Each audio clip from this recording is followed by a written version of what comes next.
Փաշինյանի լուղերձում արդեն ասում է, դե մենք ունենք 29743 քառակուսի կիլոմետր, թեր բնակեցված է մեր տարածքը, Սինգապուրի հետ է համեմատում, որ հանգիստ կարող ենք այդ տարածքում երջանիկ ապրել, հետևաբար պետք է ծալենք դնենք դարակում այդ հարցը։ Այդ ցեղասպանության հարցը Հայաստանի 29000 ժամանակին 800 էր ասում, հիմա չեմ բանափոխվել։ Լավ, ամեն դեպքում հայ ցեղասպանության հարցը այս Հայաստանի տարածքում բնակվելու, չբնակվելու հետ կապ չունի։ Դրանք ինչու են փորձում իրար կապել, որ իբր թե հայ ցեղասպանության հարցը բանա տարածք պահանջելու մասին խոսակցություն, հա, եւ որ խոսա ասեն դու պատերազմ ես ուզում, դու պատերազմ ես ուզում, դու պատերազմ ես ուզում եւ դրանով մարդկանց դրեցնել։ Հարցը ուրիշ բանի մասին է, հարցը այն մասին է, որ մենք ունենք պատմություն, ունենք վատ ժառանգություն ցեղասպանության տեսքով։ Եվ այս վատ ժառանգությունը մեզ զգոնա պահում, որ մենք լինենք ուշադիր մեր հարևան երկրների հետ։ Մենք ով է պատերազմ ուզում Հայաստանում հարևան պետությունների հետ։ Մենք լինենք ուշադիր զգոն եւ անվտանգային ящикներ ունենանք նրանց հետ հարաբերվելիս։ Այս սրա մասին է քննարկում։ Իրանք աղավաղում են, մանիպուլացնում են, բերում են մտցնում են մի դաշտ, որ այդ դաշտում անպայման պետքա մանիպուլյացիայի տեսքով սա օգտագործել եւ ունենք այն ինչ որ ունենք, այսինքն արդարացնել Հայաստանում այսօրվա ուրացության խոսույթը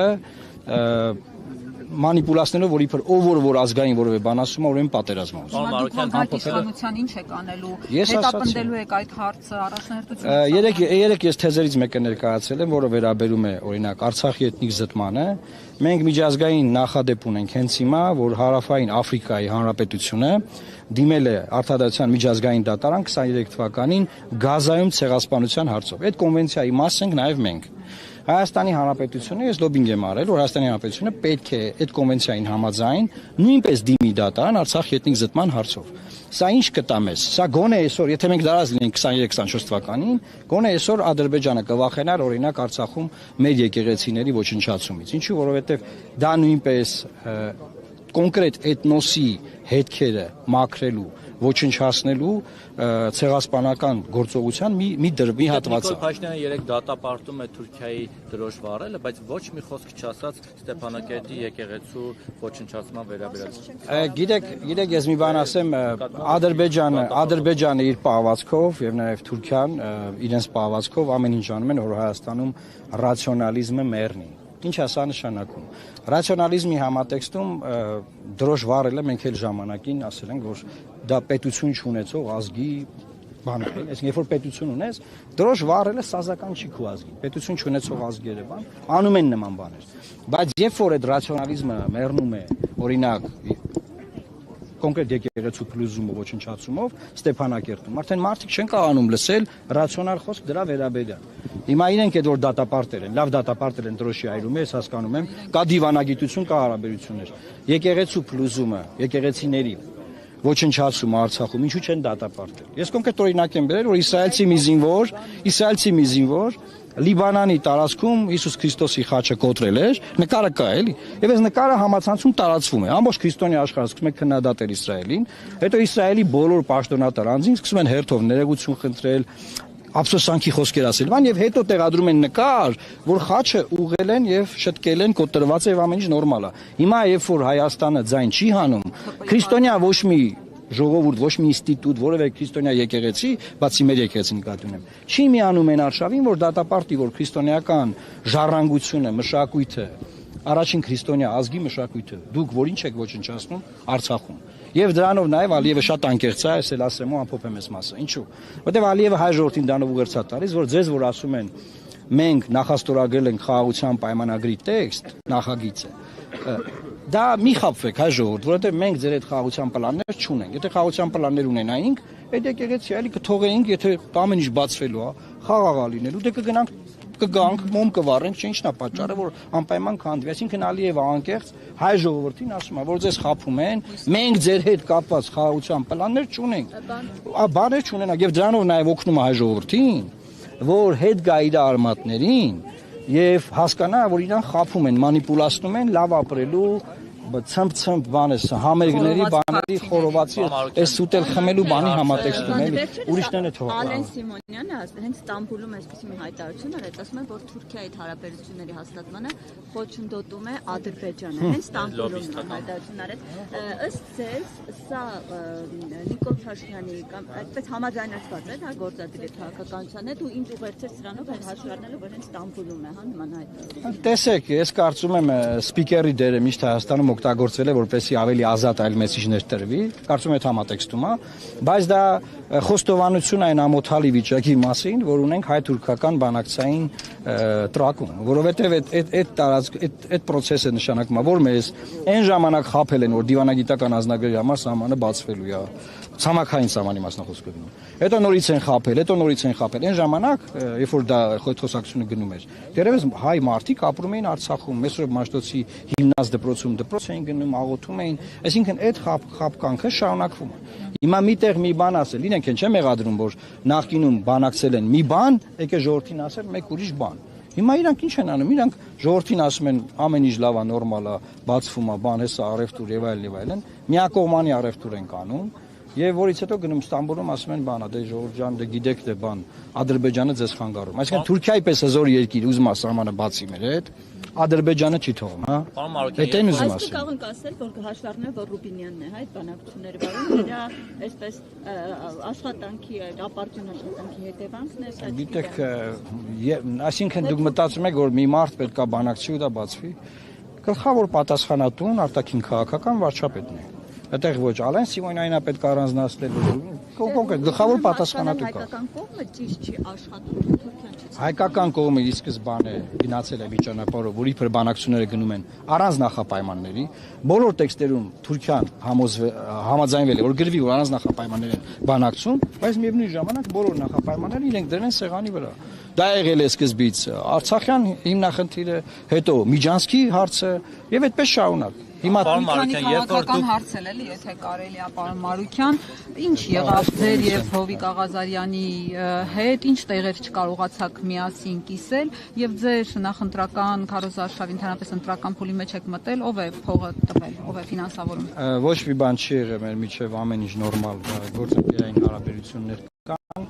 Ինչ վերաբերում է մեր նախընտրական արշավին, ես հիշեցի մեր համագումարը 15 թվականին, համագումար էին կանում եւ լրագրողները հարցում էին, բայց այս փող որտեղից որ համագումար է կանում։ Հիմա այդ նույն բանն եմ հիշում, այսինքն 19 քաղաքական միավոր գրանցվել ընտրություններին մասնակցելու եւ բոլորին հուզում են, որ միայն այ լուսավոր Հայաստանն է ոնց է անում։ Ես ձեզ ասեմ, լուսավոր Հայաստանը ոչ տրադիցիոն արշավ է անում, շտաբեր չի բացում, դուք մեր մեծադիր բաներները չեք տեսնում, այսինքն մենք իրականացնում ենք smart campaign, խելացի արշավ, ինչ է սա նշանակում։ Մենք նոր տեխնոլոգիաներով մեր խոսքը հասնելու ենք մարդկանց։ Մեր միակ պրոդուկտը այս ընտրություններում մեր գաղափարն է ու մեր խոսքն է։ Մենք ամենաճանաչված, 5 ամենաճանաչված քաղաքական բրենդներից ենք, այսինքն բրենդը հայտնի դարձնելու խնդիր չունենք, ինձ կամ մեր թիմակիցներին հայտնի դարձնելու խնդիր չունենք եւ շատ հանգիստ մտնենք այս քարոզարշավի մեջ։ Մի ուրիշ բան